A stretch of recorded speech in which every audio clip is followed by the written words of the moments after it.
Today we're going to be taking a look at the vent installation kit, part number 344270KITW. Now in our kit we are going to have two different types of screws in it. We're going to have a wood screw, which is going to have a round head on it and a flathead section for a screwdriver. Then we're going to have a sheet metal screw, which is going to have a 1/4 inch socket head on it, but also a flathead section. The machine screws, there is going to be quite a bit more than the wood screws, and by the time we get our vent installed, you may notice that you have a few extra machine screws left over, and that's to mount the switch if your vent has a fan built in. Now the kit's also going to come with plenty of butyl tape. As you can see, it's going to be several feet of it. We're not going to need all this, but it is always nice to have it on hand in case we need to make any repairs or possibly add another vent into another trailer or anything like that. It's also going to come with a tube of self-leveling sealant, and this is to make sure that our vent seals nicely and there's no leaks on the exterior part of our vent. You will need a caulk gun, which you can pick up at your local hardware store, to apply it to the roof.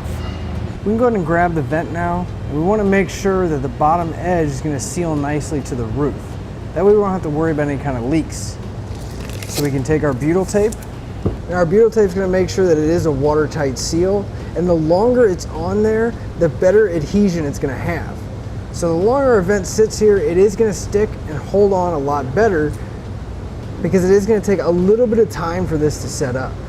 It is going to be rolled up, so just take our roll, unroll a little bit. We're going to start at one corner and just push down, going along the edge here. Once we get to the other side, we can go ahead and tear a piece off.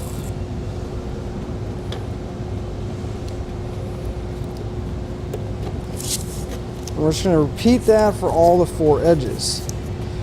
Just go down, going along the edge until we get to the other side. We can leave the backing on until we get ready to put it in place. That way we don't have to deal with it too much, worry about getting it on our hands or anything like that. So I just want to peel up the backing and remove it and make sure that the butyl tape is still stuck to the vent. And that's alright if you have a little bit of overlap. It'll squish out once we put the vent down and it'll seal up nicely. So we'll take our vent, line it up in the hole in the roof. Make sure that it goes all the way in the hole on all 4 corners. I'm just going to go around just pressing it slightly into place, and then we can work on getting our hardware in. I'm going to be taking a number 8 sheet metal screw and going into each one of the holes going around the perimeter of the vent. And again, it's alright if that butyl tape starts to come out.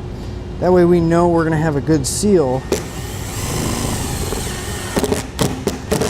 It will start to squish out around the edge as we start to screw it down. With all the hardware in place around the vent, it's securely attached. We want to make sure there's no leaks. So we're going to come back with the self-leveling sealant, and we're going to make sure to cover up the bolt holes as well as that outside flange.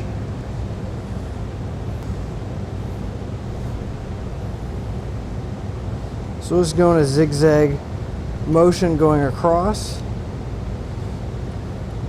As you can see with the sealant, after only a few minutes it is going to start to disperse and start to level itself out. So it's going to fill in all these little gaps on its own without having to go around with a putty knife and smooth it out. Once it dries, it is going to be paintable but still remain flexible, and it is going to adhere to most surfaces like aluminum, wood, and even concrete. And that'll finish up your look at the vent installation kit, part number 344270KITW.